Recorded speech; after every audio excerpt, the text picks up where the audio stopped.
شفا بھی ہے، اسی سے ہوتی ہیں سب طے منادل ہائے عرفانی۔ حضرت صدر جلسہ، معزز اور محترم علماء کرام، محترم بزرگوں اور دوستوں، نوجوانان ملت اور کثیر تعداد میں آئی ہوئی نیک مائیں اور بہنیں، اللہ کا بڑا کرم ہے، بڑا احسان ہے کہ اللہ تبارک تعالیٰ نے ہم سب کو اپنے اس جامعہ اشرف العلوم کے اس عظیم الشان جلسہ دستار بندی میں شریک ہونے کا موقع نصیب فرمایا۔ ابھی آپ کے سامنے بڑا حسین منظر آیا اور اس منظر کا جلوہ اب بھی نگاہوں کے سامنے ہے۔ ماشاءاللہ 21 بچے قرآن کریم کے حافظ ہو گئے۔ ابھی جلد ہی میں دستار بندی کر کے گیا تھا، تب تک پھر ماشاءاللہ 21 بچے حافظ ہو گئے۔ یہ مدرسے کا عظیم الشان کارنامہ ہے۔ اللہ تبارک تعالیٰ اس مدرسے کی اس عظیم خدمات کو قبول فرمائے، اور یہ مدرسے والے جو آپ کو تحفہ دے رہے ہیں قرآن کی شکل میں، اس کائنات میں اس سے بڑھ کر کوئی تحفہ نہیں ہے۔ آپ نے مدرسے کو چندہ دیا، روپیہ دیا، پیسہ دیا، غلہ دیا، اور مدرسے نے آپ کو حافظ قرآن دے دیا۔ روپیہ، پیسہ، غلہ یہ تو ختم ہونے والی چیز ہے، اور حافظ قرآن ختم ہونے والی چیز نہیں ہے۔ لیکن یاد رکھو، جس طرح سے حافظ قرآن ختم نہیں ہوگا، اسی طرح سے ہمارا وہ روپیہ، ہمارا وہ پیسہ، ہمارا وہ غلہ جو حافظ قرآن پر خرچ ہو گیا وہ بھی ختم نہیں ہوگا انشاءاللہ۔ وہ صدقہ جاریہ بن جائے گا۔ جس کے پیسے سے یہ بچے پڑھ کر حافظ ہوئے ہیں، اس میں جن جن لوگوں کا پیسہ لگا، یہ بچے جب تک قرآن پڑھیں گے اور پڑھائیں گے پھر، اور ان کے شاگرد پھر پڑھائیں گے، ان کے شاگرد پڑھائیں گے، قیامت تک قرآن پڑھتا رہے، سلسلہ چلتا رہے گا۔ اور جس نے ان بچوں کے حافظ ہونے میں حصہ لیا ہے، انشاءاللہ ثم انشاءاللہ اس کا ثواب ملتا چلا جائے گا۔ یہ بہت بڑی سعادت کی بات ہے کہ اللہ تعالی ہمارے مال و دولت کو، ہمارے پیسے کو، روپیے کو، ہماری محنت کی کمائی کو اپنے دین کی خدمت کے لیے، حافظوں اور عالموں کی خدمت کے لیے قبول فرما لے۔ آیا ہے، حدیثوں میں ہے کہ میدان محشر میں اللہ کے وہ بندے جو نابینا ہو گئے تھے، وہ ان کی پوری ایک جماعت میدان محشر میں، اس میں کچھ حافظ بھی ہوں گے، حافظ بھی، نابینا جو حافظ ہوتا ہے اتنا تیز پڑھتا ہے، اتنا اچھا یاد ہوتا ہے۔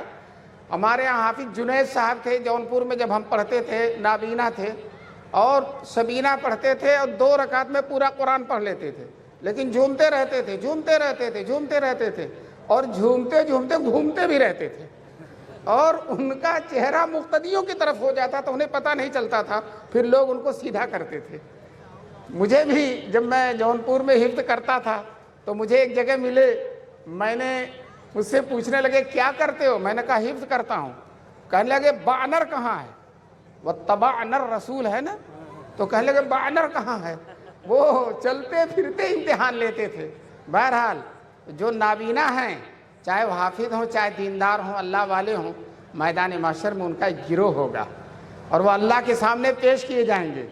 اللہ تعالیٰ کہیں گے میرے بندو، تم نے صبر کیا، نابینا ہونے کے باوجود تم مجھ سے راضی رہے، میرے فیصلے پہ خوش رہے، تم کو اپنی تقدیر سے کوئی شکوہ نہیں رہا، تو آج تم میرا بدلہ دیکھو گے۔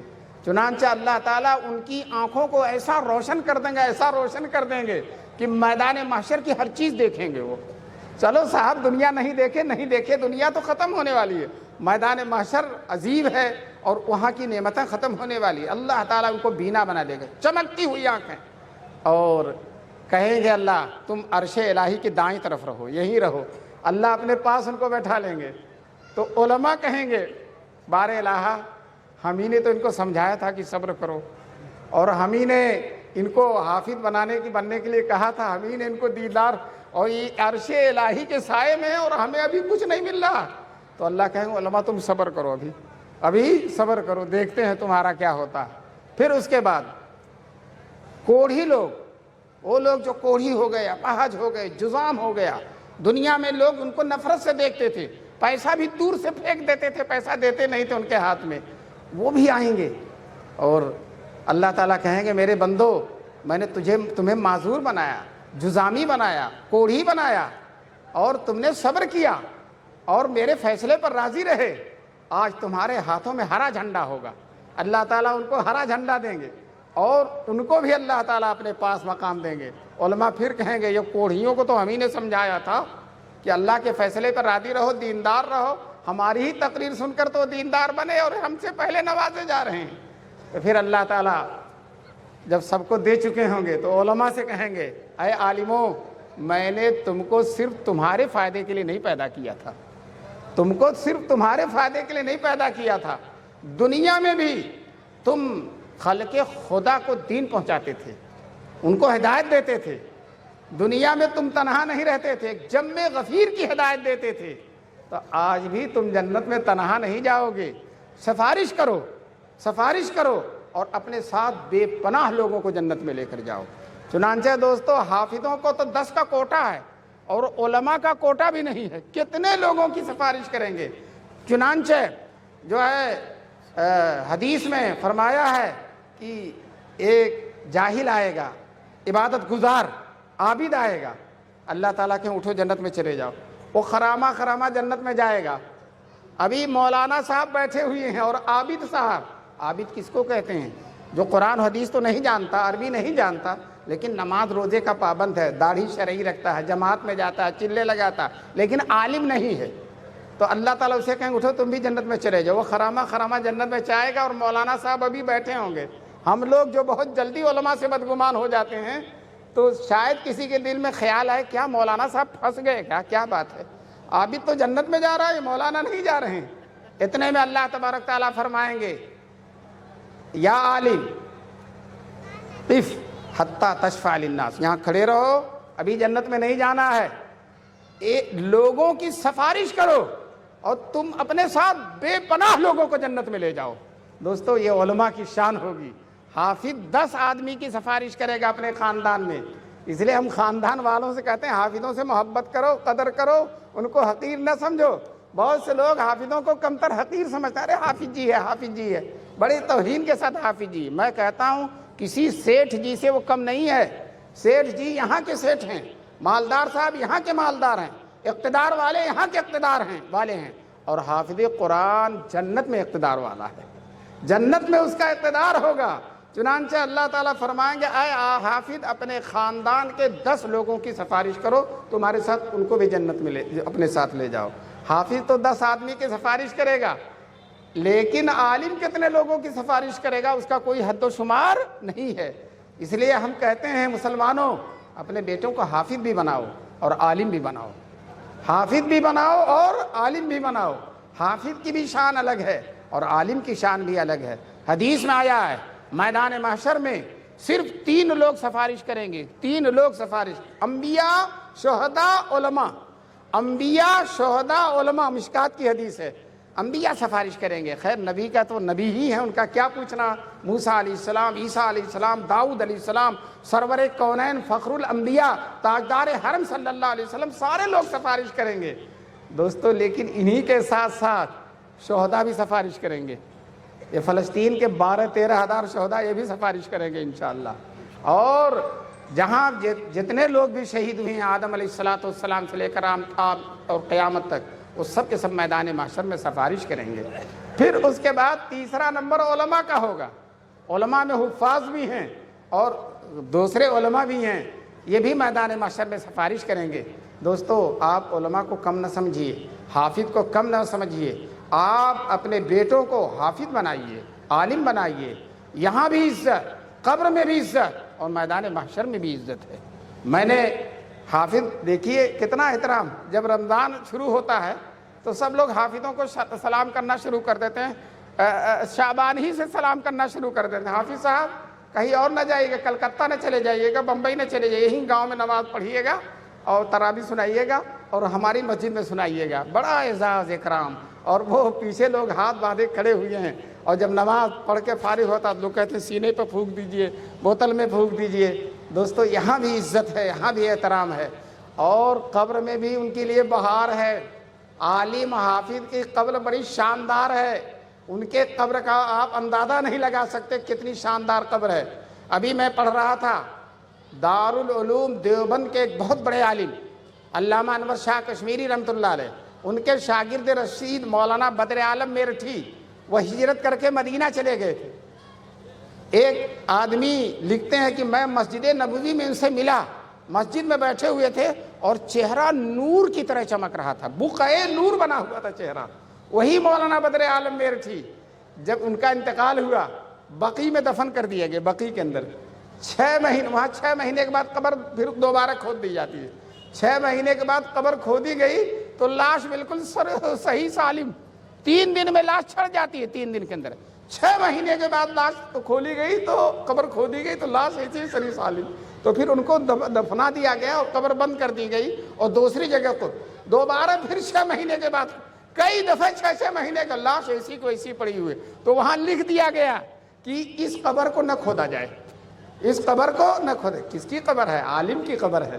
دوستو جو ہے آدمی بیمار پڑتا ہے تو بدبو کرنے لگتا ہے، قبر میں سڑ جاتا ہے، لیکن یہ علماء ربانیین، یا اللہ والے، یا اللہ کے نیک بندے، یہ غربت اسلام کے زمانے میں اسلام کی خدمت کرنے والے، آج ہر طرف اسلام کے خلاف الغار ہے، سازشیں ہیں اور طرح طرح کی پابندیاں ہیں، طرح طرح کی دقتیں ہیں، لیکن ان دقتوں کے باوجود، پابندیوں کے باوجود، ان نامساعد اور ناموافق حالات کے باوجود اسلام کی شمع روشن کرنے والے یہی علماء ہیں، اور دین اسلام کی شمع کو انشاءاللہ یہ جب تک رہیں گے بجھنے نہیں دیں گے انشاءاللہ۔ حالات آتے رہیں گے، حالات کو برداشت کرتے رہیں۔ آج مدرسے والوں کے لیے کم حالات نہیں، بہت حالات ہیں۔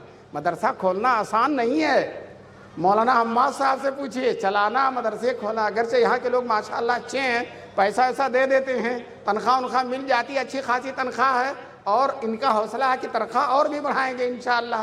اور یاد رکھو، جس بستی میں عالم خوش ہوں گے، حافظ خوش ہوں گے، علماء خوش ہوں گے، مدرسے شاندار رہیں گے، اس بستی میں انشاءاللہ نسلیں بھی شاندار رہیں گی، ان کے گھر بھی شاندار رہیں گے۔ اس لیے آپ اپنے مدرسے کو خوب شاندار رکھیں۔ کیوں؟ مدرسہ ہمارا مدرسہ نہیں ہے، یہاں کے صدر صاحب مولانا حماد صاحب کا مدرسہ نہیں، مدرسہ تو رسول پاک صلی اللہ علیہ وسلم کا ہے۔ سب سے پہلے مدرسے کے بانی اور مدرسوں کا سلسلہ شروع کرنے والے جناب رسول پاک صلی اللہ علیہ وسلم۔ چنانچہ آپ حج کرنے جائیے، جب مدینے جائیں گے، حضور کے روضہ اطہر کے قریب چبوترا ہے، اسی چبوترے پر حضور صلی اللہ علیہ وسلم نے سب سے پہلا مدرسہ قائم کیا، جو اصحاب صفہ کا مدرسہ تھا، جس میں حضرت ابو ہریرہ پڑھتے تھے اور بہت سے لوگ پڑھتے تھے اور رات دن وہیں رہتے تھے۔ دوستو حضور ہی ان کے کھانے پینے کا انتظام کرتے تھے، حضور ہی اس مدرسے کے محتمم صاحب تھے، حضور ہی کمیٹی تھے، اور حضور ہی اس مدرسے کے سب کچھ تھے، اور رسول پاک صلی اللہ علیہ وسلم ان کے کھانے پینے کا انتظام کر۔ لیکن خود حضور کے گھر بھی فاقہ ہو جاتا تھا، اور حضور کے گھر بھی کئی دن چولہا نہیں جلتا تھا، جیسا کہ شاعر کہتا ہے، جو کی روٹی بھی پکتی نہیں ان کے گھر، جو کی روٹی بھی پکتی نہیں ان کے گھر، جن کی خاطر بنا عرش و لوح و قلم۔ تو جب حضور بھوکے ہوتے تھے تو حضور کے مدرسے کے طلبہ بھی بھوکے رہتے تھے۔ ایک دن ابو ہریرہ اس مدرسے کے طالب علم ہے، بخاری کی روایت ہے، وہ بھوک سے پریشان ہو گئے اور کچھ کھانے پینے کا انتظام نہیں، تو مدرسے کے باہر کھڑے ہو گئے کہ اللہ غیب سے کوئی نظام، لیکن وہ لوگ کسی سے سوال نہیں کرتے تھے، مانگتے نہیں تھے، دستے سوال دراز نہیں کرتے تھے۔ انہوں نے سوچا کہ اللہ کوئی نظام فرمائیں گے۔ اتنے میں حضرت عمر نظر آئے۔ ابو ہریرہ نے سوچا کہ لاؤ ان کو سلام کریں اور ان سے مسئلہ پوچھ دیں، مسئلہ پوچھتے پوچھتے ان کے گھر چلے جائیں گے تو کچھ کھلا دیں گے۔ تو مسئلہ مقصد نہیں تھا، کچھ کھلا دیں گے، لیکن حضرت عمر سے مسئلہ پوچھا، حضرت عمر مسئلہ بتاتے رہے، مسئلہ پورا ہو گیا، ان کا گھر آ گیا اور سلام کر کے اندر چلے، ابو ہریرہ واپس آ گئے، نہیں لے گئے اپنے گھر میں۔ اتنے میں ابو بکر صدیق رضی اللہ تعالیٰ عنہ نظر آئے۔ ابو ہریرہ نے لپک کر ان سے بھی سوال کیا، حضرت ایک سوال ہے، ایک مسئلہ ہے، پوچھو مسئلہ کیا ہے۔ بتاتے رہے یہاں تک کہ ان کا گھر آ گیا، وہ بھی اندر چلے گئے، ابو ہریرہ وہیں کھڑے ہو گئے۔ اتنے میں رسول پاک صلی اللہ علیہ وسلم جلوہ افروز ہوئے۔ ابو ہریرہ نے سے کہا، ابو ہریرہ نے دل میں سوچا یہ وہ در ہے کہ جس در سے کوئی امید ٹھکرائی نہیں جاتی، چلو حضور سے سوال کریں، انشاءاللہ کامیاب ہوں گے۔ چنانچہ آئے اور کہنے لگے اللہ کے رسول ایک مسئلہ پوچھنا۔ حضور نے کہا ابو ہریرہ مسئلہ رہنے دو، چلو میرے ساتھ۔ حضور سمجھ گئے کیا مسئلہ ہے، عالم الغیب تو نہیں ہے حضور، لیکن ایمانی نگاہیں ہیں۔ رسول پاک صلی اللہ علیہ وسلم نے کہا ابو ہریرہ چلو میرے ساتھ۔ اب ابو ہریرہ گئے